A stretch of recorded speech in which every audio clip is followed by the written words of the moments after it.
Di alam gaib itu kehidupannya sama seperti alam kita. Ada kampung dan ada penduduknya.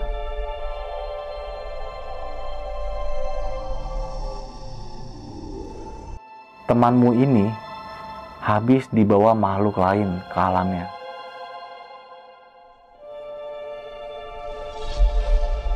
Ada yang kakinya putus, ada yang matanya lebar, ada yang jalannya ngesot, dan lain-lain. Selama 40 hari.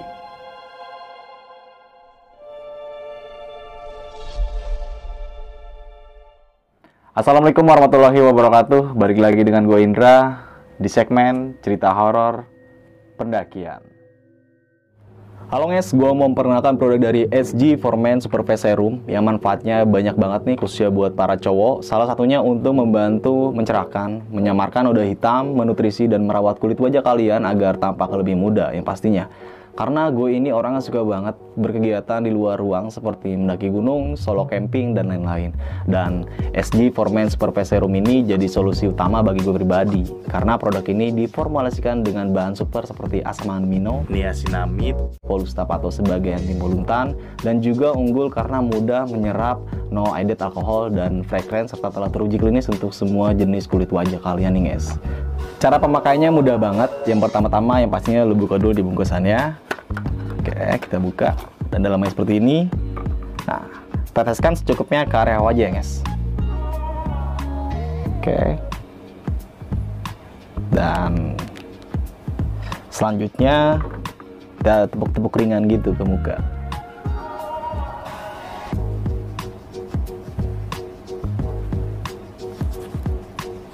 Gunakan SG for Men Super Face Serum ini rutin 2 kali sehari, pagi sebelum beraktivitas dan sebelum tidur nih guys.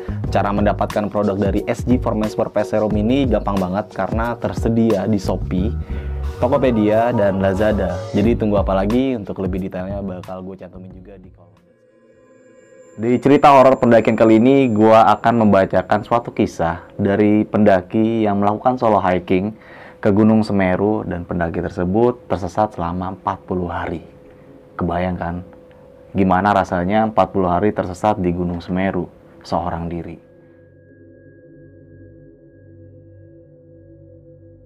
Kisah ini dialami oleh Bima. Waktu itu Bima mempunyai keinginan untuk mendaki ke Gunung Semeru sebelum tiba hari pernikahannya. Jadi 2 bulan ke depan, Bima ini akan melangsungkan pernikahannya. Oleh sebab itu, sebelum hari pernikahannya dilaksanakan, dia ingin mendaki ke gunung yang mungkin adalah pendakian yang terakhir kalinya. Sebelum Bima ini memang cukup aktif di kegiatan pendakian, dan dia mempunyai niat setelah menikah, dia akan berhenti mendaki gunung dan fokus untuk ke masa depan bersama istri barunya itu. Dia mencoba menghubungi teman dekatnya yang sudah biasa mendaki untuk mengajaknya. Tapi waktu itu temannya tidak bisa karena ada kesibukan yang memang tidak bisa ditinggalkan. Akhirnya Bima berinisiatif untuk pergi ke Gunung Semeru sendiri, alias solo hiking. Karena di sisi lain Bima ini sudah cukup akrab ya dengan salah satu petugas yang ada di sana.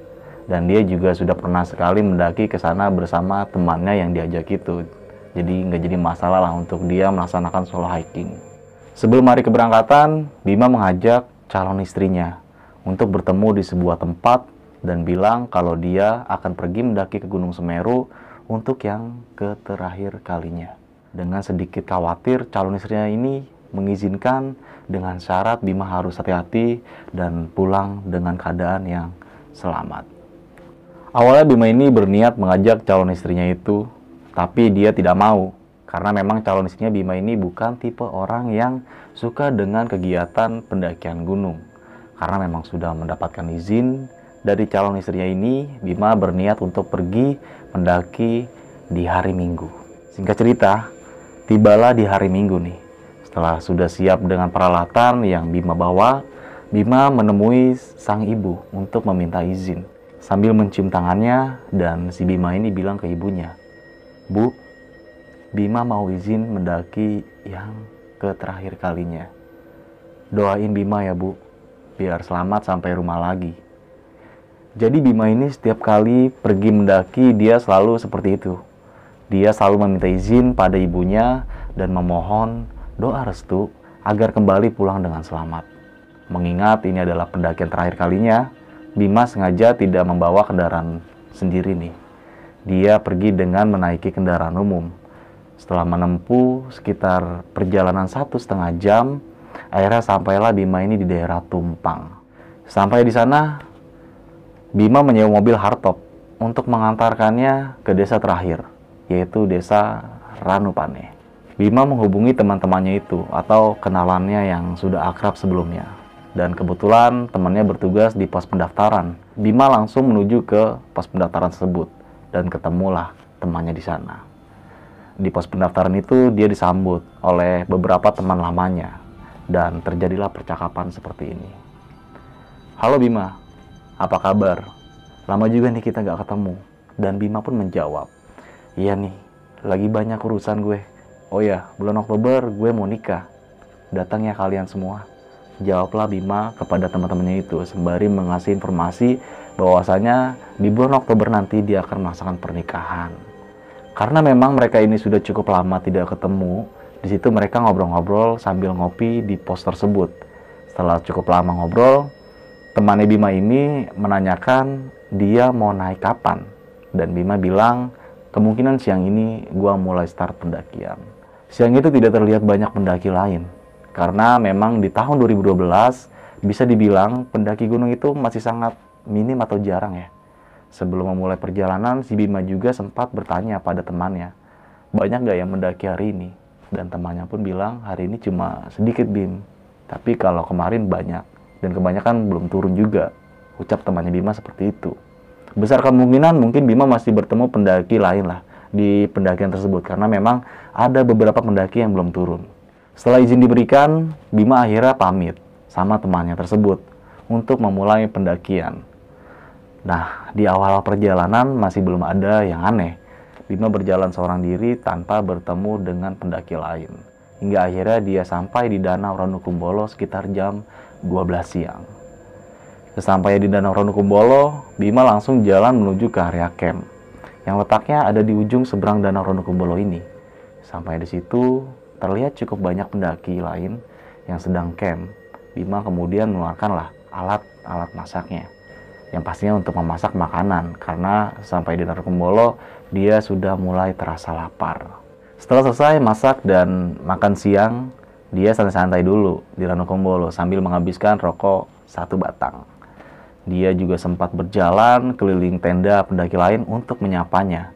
Setelah itu dia kembali ke tempat istirahatnya dan mulai packing untuk melanjutkan bergegas kembali perjalanan menuju Kalimati. Perjalanan kembali dilanjutkan sekitar jam 1 siang. Menurut Bima, dulu pas dia kesini, estimasi perjalanan kalau dari Danau Ranukumbolo menuju Kalimati itu kira-kira memakan waktu sekitar 4-5 jam. Jadi perkiraan dia bisa sampai di Kalimati antara jam 5 sore atau jam 6 lah ya. Kalimati adalah camp terakhir sebelum melanjutkan perjalanan ke puncak Mahameru, puncak para dewa, puncak tertinggi di Pulau Jawa.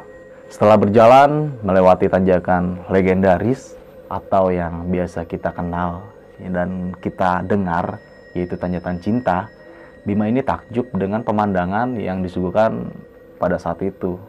Di depannya terpampang jelas sabana yang sangat luas yang ditumbuhi bunga berwarna ungu kebiru-biruan. Dan melihat itu, Bima sedikit bernostalgia. Dulu sabana ini tidak sekeren ini, sekarang kok udah berbeda. Bima pun segera berjalan turun dari bukit menuju ke sabana tersebut. Ketika berjalan di antara bunga-bunga itu, Bima sempat berpikir, andai saja Nindi tahu semua ini, pasti dia akan senang sekali. Nindi ini adalah calon istrinya Bima ya, yang akan dinikahkan pada bulan Oktober nanti. Pelan-pelan dia berjalan melewati sabana itu sehingga tidak terasa sampailah Bima di depan pintu hutan. Jadi setelah melewati sabana, jalannya mulai memasuki hutan. Bima terus berjalan masuk ke dalam hutan tersebut. Ketika sedang di dalam hutan, keanehan mulai dirasakan oleh si Bima ini. Di dalam hutan, tiba-tiba kabut turun cukup tebal Bersamaan dengan itu, tiba-tiba bulu kuduk si Bima ini berdiri tanpa sebab. Dan Bima pun tidak memperdulikan semua itu. Dia terus berjalan menyusuri hutan dan lama-kelamaan muncul rasa takut di dalam dirinya Bima. Karena semakin kesana kabut yang turun semakin tebal, sampai di sini Bima bingung harus terus jalan atau berhenti. Kalau terus jalan takutnya nanti kesasar, tapi kalau berhenti takut keburu malam. Di sisi lain, selama perjalanan dari Ranukumbolo hingga sampai di hutan ini, Bima tidak menjumpai satu orang pun pendaki. Akhirnya Bima memutuskan untuk tetap jalan, dengan pelan mengikuti jalan setapak yang dilewatinya. Lama dia berjalan dan sudah berjam-jam, tapi Bima belum juga keluar dari hutan tersebut. Sampai di sini Bima pun berpikir, perasaan dulu nggak sejauh ini deh hutannya. Apa jangan-jangan gue nyasar? Setelah cukup jauh berjalan, samar-samar di depan terlihat ada sebuah papan kayu. Dan Bima pun melihat, berpikir, itu di depan pasti pos peristirahatan Cemoro Kandang. Bima pun cepat-cepat berjalan menuju ke tempat itu, dengan tujuan untuk istirahat sebentar di sana. Sampainya di tempat itu, ternyata itu benar. Area itu adalah Cemoro Kandang. Dan Bima berniat untuk istirahat di tempat itu, sekalian menunggu pendaki lain yang lewat agar Bima ini bisa bareng menuju pos Kalimati, yaitu pos terakhir sebelum menuju puncak Mahameru. Tas carrier dia lepas dan meletakkannya di dekat pohon. Tapi baru saja tas itu diletakkan, dari depan terlihat ada dua buah cahaya yang menyorot ke arah si Bima ini.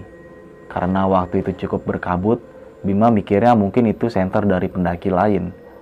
Bima mengurungkan niatnya untuk beristirahat. Dia mengambil tasnya lagi untuk menyusul pendaki yang ada di depannya itu, agar bisa bareng pastinya.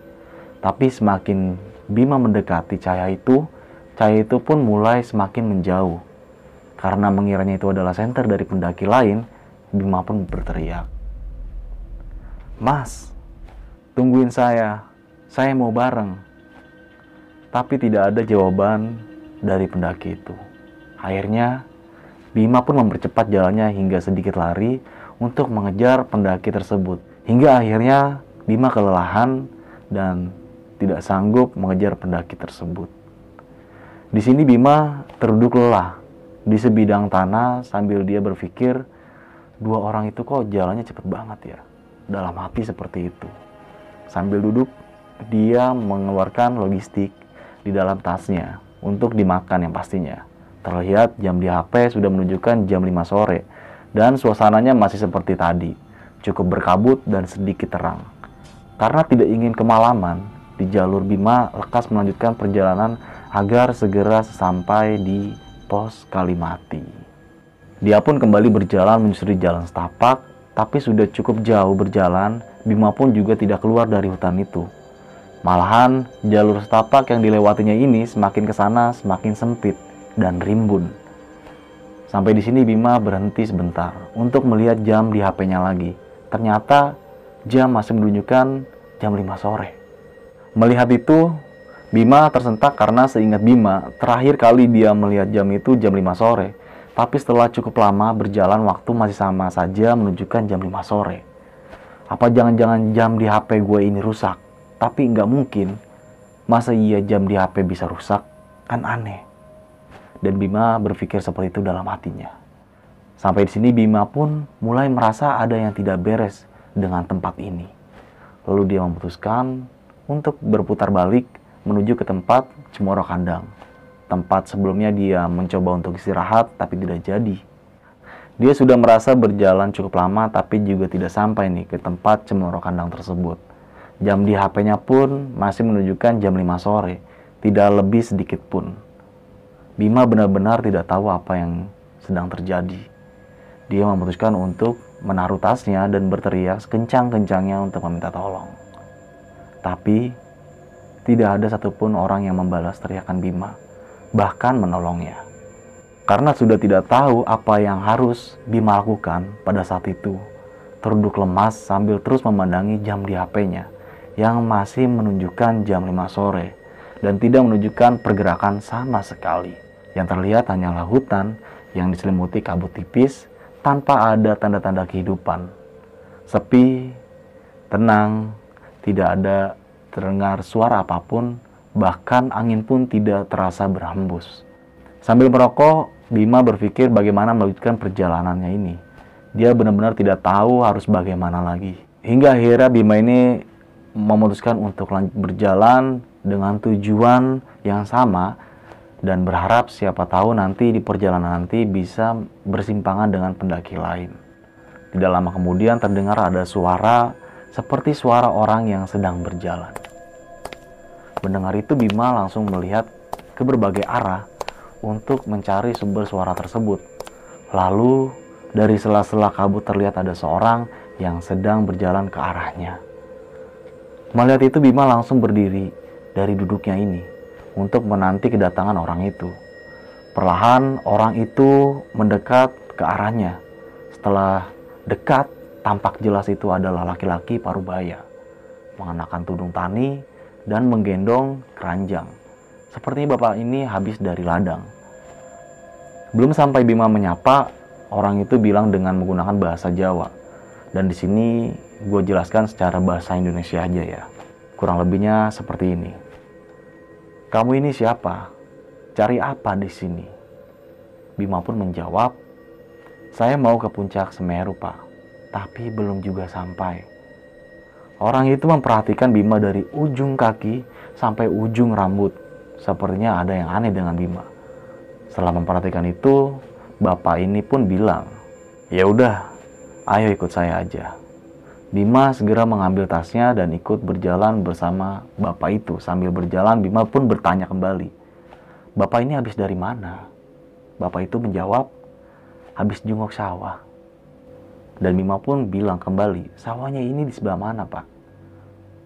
Dan bapak itu menunjukkan, itu di sana. Mendengar itu, Bima berpikir, perasaan dari tadi gua nggak lihat ada sawah. Apa mungkin gue ini emang gak ngeliat? Tidak lama berjalan mengikuti bapak parubaya itu, sampailah Bima di sebuah perkampungan dan Bima pun merasa kaget. Loh, kok sampai di perkampungan? Perasaan tadi gue lewat sini gak ada perkampungan, ucapnya si Bima ini dalam hati. Sampai di perkampungan, bapak itu pun bilang, ini desaku. Aku di sini sebagai kepala desa. Dan Bima pun menjawab, oh iya, saya baru tahu, Pak. Dan bapak itu pun mengajak si Bima untuk istirahat di rumahnya dulu. Melihat perkampungan itu, Bima pun berasa lega. Dia mengira ini adalah desa yang ada di lereng Gunung Semeru. Urusan mendaki gunung sudah dilupakan. Yang terpenting sekarang dia ini tidak tersesat dan selamat. Bapak itu kemudian mengajak Bima untuk masuk ke dalam. Sesampai di dalam, bapak itu meletakkan tudung tani dan keranjang yang digendongnya itu. Kemudian duduk di sebuah kursi dan memanggil istrinya. Bu, bapak pulang. Buatin minum, ini ada tamu. Mendengar itu Bima sempat menolak karena sungkan. Aduh, Pak, gak usah repot-repot, Pak. Biar saya langsung pulang aja. Tapi bapak itu bilang tidak apa-apa dan meminta Bima untuk istirahat dulu di sini. Bapak itu kemudian meminta Bima untuk duduk di kursi di sebelahnya itu. Tidak lama kemudian datanglah istri bapak itu sambil membawa 2 gelas air putih. Kemudian beliau bertanya pada Bima, kamu ini asalnya dari mana? Dan Bima pun menjawab, saya dari Lumajang, Bu. Dan ibunya pun merespon, oh ya udah, diminum dulu airnya. Ibu itu kemudian kembali ke dalam dan Bima meminum air yang disuguhkan. Setelah itu si bapak menunjukkan sebuah kamar pada Bima dan memintanya untuk istirahat terlebih dahulu. Karena sungkan Bima menolak, tapi bapak itu terus memaksa Bima agar istirahat dulu di rumahnya. Berhubung waktu itu Bima juga merasa ngantuk dan bapak itu terus memaksa, akhirnya dia menerima tawarannya si bapak ini untuk istirahat terlebih dahulu di rumahnya. Di sisi lain, kalau memaksa pulang, nanti malah terjadi apa-apa di jalan. Tidak lupa Bima mengucapkan terima kasih banyak pada si bapak tersebut karena sudah merepotkan. Lalu si bapak itu pun pamit pada Bima untuk pergi ke balai desa karena urusan dan meminta Bima untuk istirahat di dalam kamar yang sudah ditunjukkannya itu. Bima pun membuka pintu kamarnya dan masuk ke dalam. Sesampai di dalam, dia sangat takjub karena kamarnya ini sangat mewah. Dindingnya terbuat dari kayu dan dihiasi guci-guci kuno, dan ranjang tempat tidurnya ini terbuat dari kayu dengan tiang yang penuh dengan ukiran. Jadi suasananya itu kayak benar-benar kejawen gitulah. Bima melepas sepatunya dan meletakkan tasnya di dekat lemari, kemudian dia merebahkan badannya di atas kasur hingga tidak terasa dia pun tertidur. Setelah bangun dari tidurnya, Bima merasa ada yang aneh nih dengan dirinya ini. Dia tidak mengingat apapun tentang apa yang sudah dia lakukan sebelumnya. Yang dia ingat hanyalah namanya adalah Bima. Seakan-akan dirinya ini seperti seorang yang baru lahir. Yang dia tahu hanyalah sekarang dia berada di dalam kamar di rumah bapak kepala desa itu. Bima kemudian keluar dari kamar dan terlihat bapak kepala desa sekeluarga sedang duduk di meja makan. Terlihat seperti akan makan keluarga lah ya. Melihat Bima yang baru keluar dari kamar, si bapak ini memanggilnya untuk mengajaknya makan bersama. Tanpa ada perasaan sungkan, Bima berjalan menuju ke meja makan untuk ikut makan bersamanya. Nasi dan sayuran sudah tersaji di meja makan.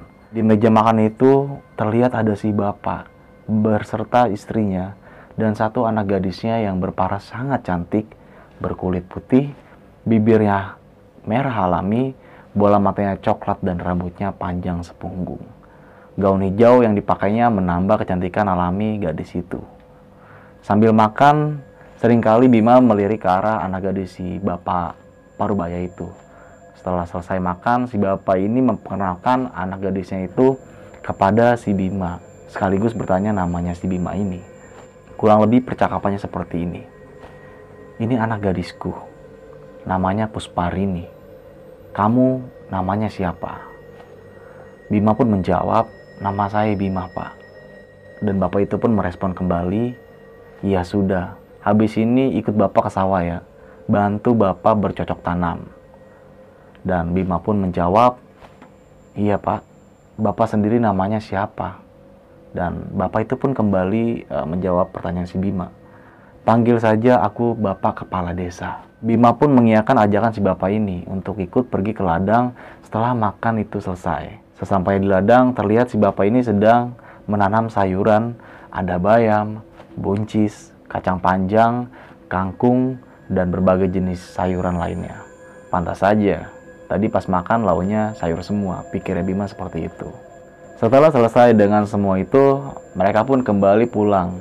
Dan sampai di rumah disambut oleh anak gadisnya si bapak itu, yang masih terlihat sangat cantik dan anggun. Lalu si bapak meminta pada Pusparini untuk mengambilkan minum untuknya dan si Bima ini. Si bapak dan Bima kemudian duduk di teras rumah menunggu air yang sedang diambil. Tidak lama kemudian terlihat Pusparini datang dengan membawa 2 gelas air. Setelah meminum air itu, si bapak pamit untuk pergi ke balai desa karena ada urusan di sana dan meminta pada si anak gadisnya ini untuk menemani si Bima. Di teras rumah, Bima duduk bersama Pusparini sambil mengobrol-ngobrol tentang kegiatan tadi di ladang. Ternyata Pusparini orangnya asik kalau diajak ngobrol, dan obrolan itu membuat Bima dan Pusparini menjadi semakin akrab. Hari demi hari dilalui Bima seperti itu. Pergi ke ladang, makan dan tidur di rumah si bapak. Hingga pada suatu ketika si bapak menawari Bima sesuatu.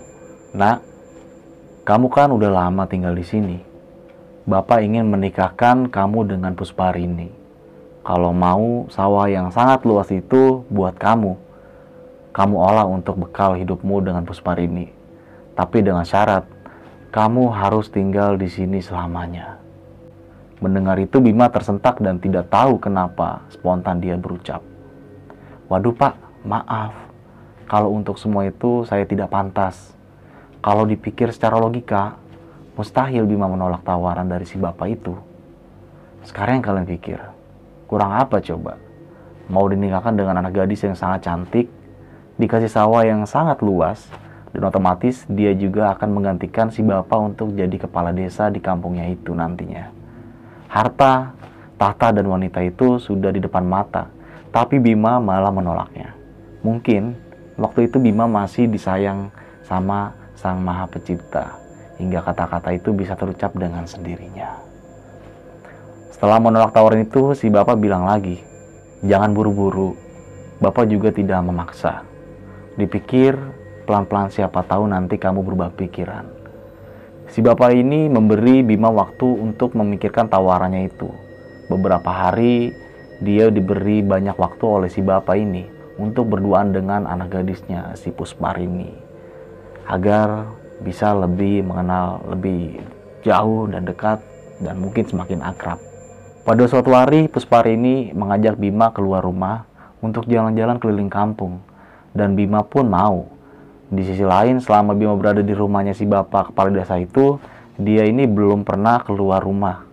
Dia keluar rumah hanya untuk ke ladang aja, setelah itu balik lagi ke rumah.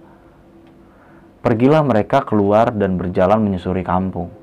Terlihat kampung ini sangat asri dan damai. Udaranya sangat sejuk, tanpa dicemari asap knalpot kendaraan. Bangunan rumah yang berada di kampung itu sebagian besar terbuat dari kayu yang sudah diukir. Banyak hewan ternak yang dilepas liarkan begitu aja. Sapi, kerbau, bebek, dan jenis hewan ternak lainnya. Seakan mereka hewan ternak itu sudah akrab dengan pemiliknya. Terus berjalan menyusuri kampung, terlihat penduduknya ini unik. Ada yang jalannya pincang hingga merangkak, ada yang matanya lebar dan melotot, ada yang tangannya panjang sebelah, dan macam-macam lainnya. Tapi anehnya melihat semua itu Bima tidak merasa takut sama sekali. Justru dia malah merasa beruntung karena dia mempunyai tubuh yang sempurna. Dan di kampung itu tidak ada yang namanya malam. Cuacanya selalu berkabut dan tampak suram, seperti kalau menjelang maghrib. Di tengah-tengah perkampungan itu, samar-samar Bima mendengar ada suara wanita yang memanggil-manggil namanya. "Bima, Bima, Bima, pulang Bima." Mendengar itu Bima langsung menoleh ke berbagai arah untuk mencari tahu siapa yang memanggil-manggil namanya tersebut. Tapi tidak terlihat ada seorang pun yang memanggil namanya Bima. Suara itu terus terdengar di telinganya Bima hingga lama-kelamaan kepalanya ini merasa pusing. Setelah cukup lama berjalan berkeliling kampung, Bima dan Pusparini sampai di sebuah telaga yang airnya sangat jernih. Di pinggir telaga terlihat ada seorang gadis kampung yang sedang berjalan menyusuri telaga tersebut sambil membawa beberapa potong bambu dan mengenakan kemben khas Jawa. Sepertinya gadis itu hendak mengambil air di telaga tersebut. Gadis itu pun berjalan lewat di depan Bima dan Pusparini yang sedang duduk. Melihat gadis itu yang dekat, sekilas Bima ingat sesuatu. Sepertinya gadis ini tidak asing baginya. "Gua kok kayak pernah ketemu sama orang ini ya? Tapi di mana?" ucap Bima dalam hati dan terus berulang-ulang. Bima coba mengingat-ingat kapan dia pernah bertemu dengan gadis itu. Ketika sedang memikirkan semua itu, Pusparini pun memecah konsentrasinya dan bilang ke Bima, "Mas, kenapa? Lagi mikirin apa?" Dan Bima pun menjawab, "Enggak Rin, aku kok kayak pernah lihat orang tadi ya," jawab si Bima. Dan Pusparini pun merespon, "Ketemu di mana?" Dan Bima pun menjawab, "Nah, itu dia, aku nggak ingat kapan aku ketemu." Telaga di dekat batu, mereka membahas perjodohan yang ditawarkan si bapak. Rini sudah setuju dengan perjodohan itu, tapi belum dengan Bima. Melihat kalau Bima belum bisa menerima perjodohan itu, terlihat mata indahnya Rini berlinang air mata. Sepertinya dia sudah jatuh hati pada Bima. Melihat Rini yang sepertinya kecewa, Bima mencoba menenangkannya nih. "Rin, kamu jangan sedih. Aku bukan tidak mau menerima perjodohan itu. Hanya saja aku belum siap menerima semua pemberian si bapakmu itulah." Rini kemudian melihat ke arah Bima dengan tatapan sayu. Sebenarnya Bima tidak tega melihat Rini seperti itu. Bola mata coklat yang tadinya terlihat indah, sekarang menjadi sayu. Lalu Bima menjelaskan pada Rini, "Beri aku waktu untuk memikirkan semua ini. Kalau sudah tiba saatnya, aku bisa menerima. Aku akan menerima perjodohan ini," ucap Bima sambil mengusap air mata Rini yang sudah dipenuhi air mata. Perlahan Rini mulai senyum. Kemudian Bima mengajak Rini untuk pergi meninggalkan telaga dan kembali pulang. Sesampai di rumah, Bima langsung masuk ke dalam kamar dan merebahkan badannya di atas tempat tidur. Otaknya masih terus kepikiran oleh suara wanita yang tadi memanggil-manggil namanya. Dan juga gadis yang ditemui di telaga tadi. Hingga tidak terasa, Bima pun akhirnya tertidur pulas. Di dalam tidurnya Bima bermimpi sedang berada di tengah-tengah kampung. Lalu dari kejauhan ada seorang wanita parubaya yang melambaikan tangannya pada Bima. Seakan wanita ini sedang memanggil Bima. Bima pun berjalan mendekat ke arah wanita itu. Sesampai di tempat wanita itu, sepertinya Bima mengenalnya. Wanita itu kemudian memeluk Bima sambil berkata, "Pulang nak, pulang. Ditunggu ibumu di rumah." Mendengar itu Bima berpikir, pulang. Ibuku. Pulang kemana? Wanita itu kemudian melepaskan pelukannya dan pergi meninggalkan Bima. Belum jauh meninggalkan terlihat ada seorang gadis yang sedang membawa beberapa potong bambu sedang berjalan di depan Bima. Yang tidak lain itu adalah gadis yang ditemui Bima di pinggir telaga tadi.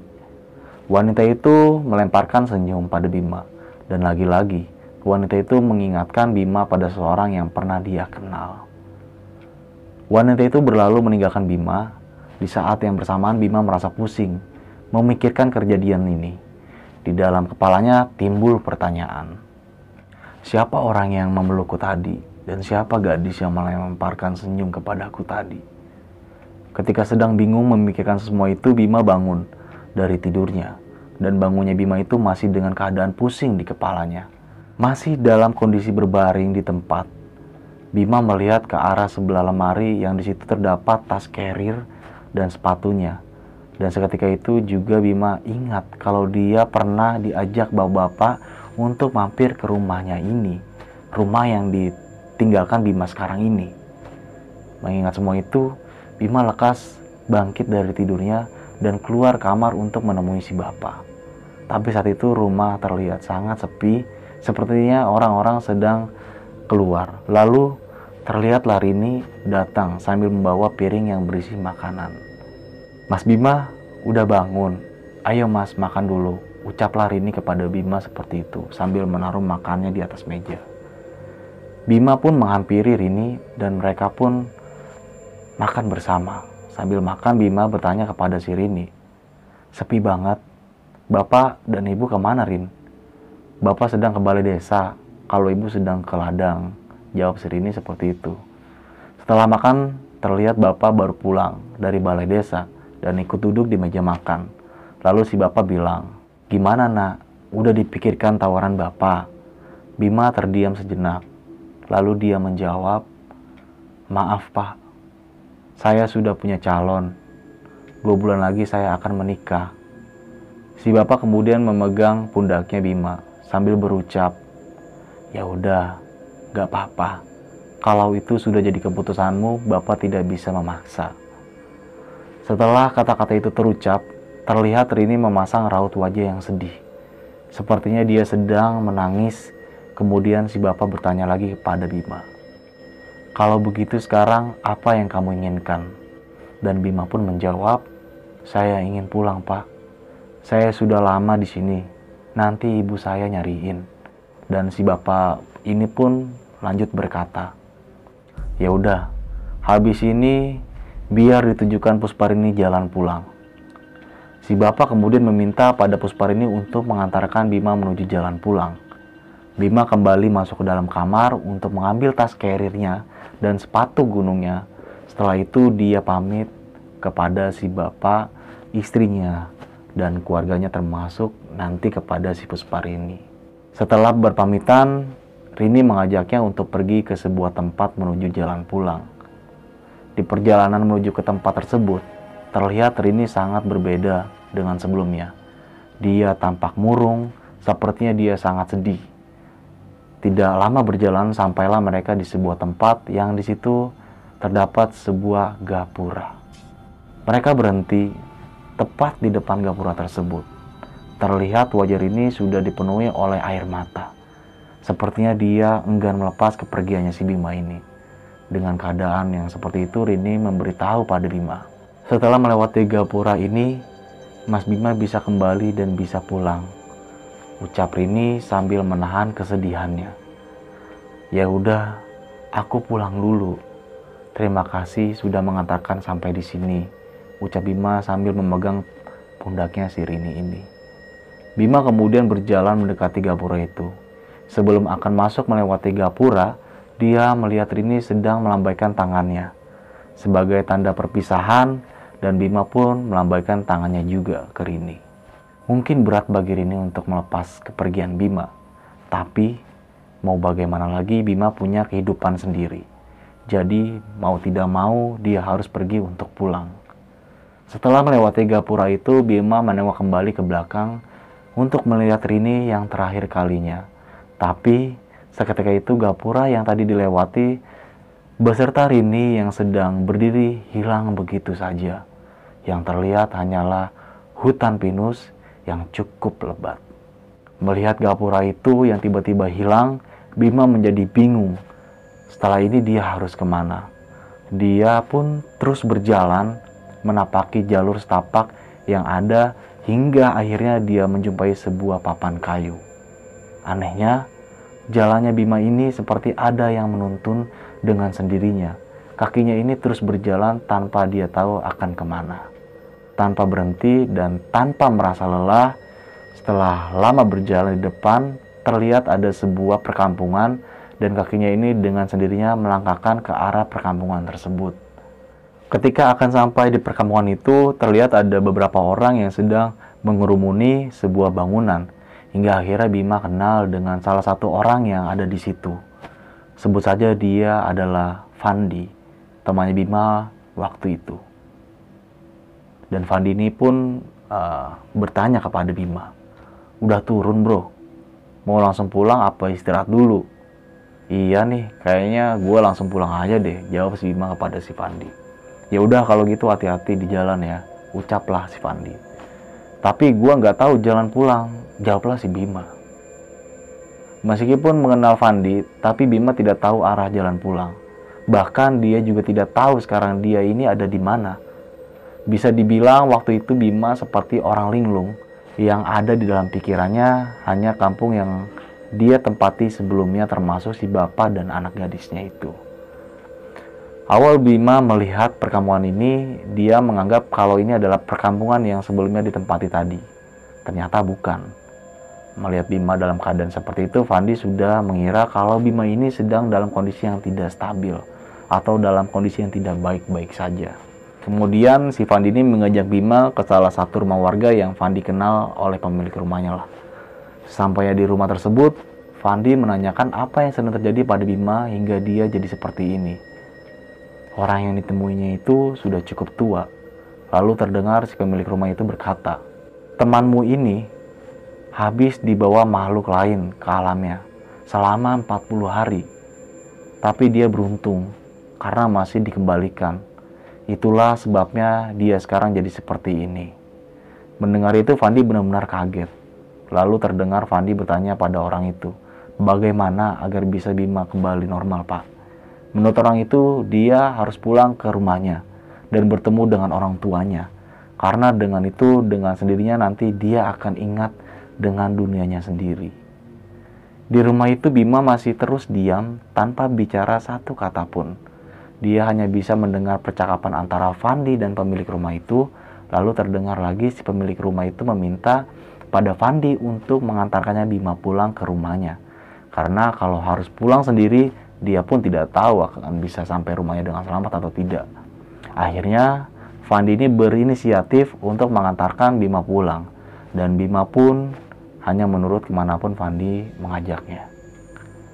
Fandi mengantarkan Bima pulang dengan menggunakan motornya. Di sepanjang perjalanan Bima merasa semakin bingung melihat keadaan sekitar yang sangat ramai. Sampai di depan rumahnya, tiba-tiba Bima ingat kalau rumah ini adalah tempat tinggalnya. Fandi kemudian mengajak Bima untuk masuk ke dalam rumahnya. Di dalam rumah Bima melihat ada seorang wanita yang tidak lain adalah ibunya. Melihat itu tiba-tiba Bima ingat semuanya. Ingat kalau ini adalah tempat tinggalnya dan wanita itu, dan melihat itu tiba-tiba Bima ingat semuanya.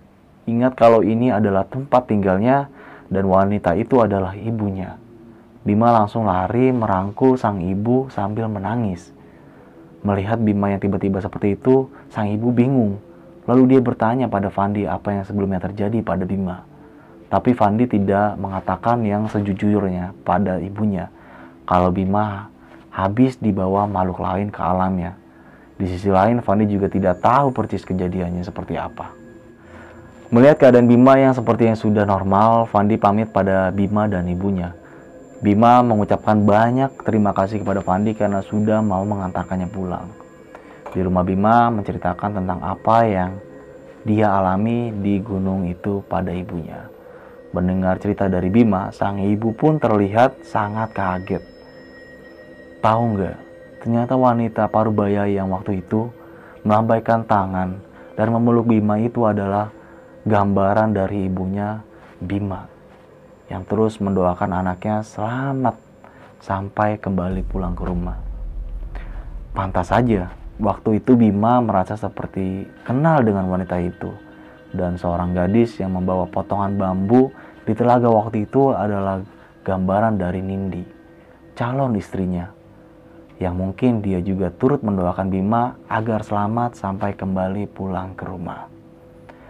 Mengetahui semua kejadian itu, Bima tidak habis pikir, kok bisa kejadian itu bisa menimpa Bima. Andai saja waktu itu si Bima ini menerima tawaran si bapak untuk dinikahkan dengan anak gadisnya yaitu Pusparini, sudah pastinya sekarang Bima ini tidak pulang atau menetap tinggal di kampung gaib itu. Dan singkat cerita, beberapa hari setelah itu Bima menghubungi Fandi untuk mengajaknya bertemu dengan tujuan balas budi. Mereka bertemu di sebuah tempat yang berada di kota Malang. Setelah bertemu sekali lagi, Bima mengucapkan banyak-banyak terima kasih kepada si Fandi ini. Lalu Fandi bertanya pada Bima apa yang sebenarnya terjadi waktu itu. Bima pun menceritakan semua itu pada Fandi. Selama Bima berada di kampung itu, hingga bertemu dengan si bapak dan anak gadisnya ternyata cuma 3 hari. Tapi menurut orang yang mereka temui waktu itu, Bima sudah tinggal di alam sana selama 40 hari. Benar saja, Bima juga merasa kalau dia sudah tinggal di rumah si bapak ini sangat lama. Bima benar-benar beruntung karena masih dikembalikan ke alamnya. Kalau tidak mungkin sekarang Bima sudah tinggal di sana dan menikahkan dengan gadis itu dengan penuh kemewahan. Nah, ini sedikit info ya menurut orang terdekat gue yang tahu akan hal seperti itu. Di alam gaib itu kehidupannya sama seperti alam kita. Ada kampung dan ada penduduknya. Tapi nggak gitu penduduknya. Semuanya aneh. Ada yang kakinya putus, ada yang matanya lebar, ada yang jalannya ngesot, dan lain-lain.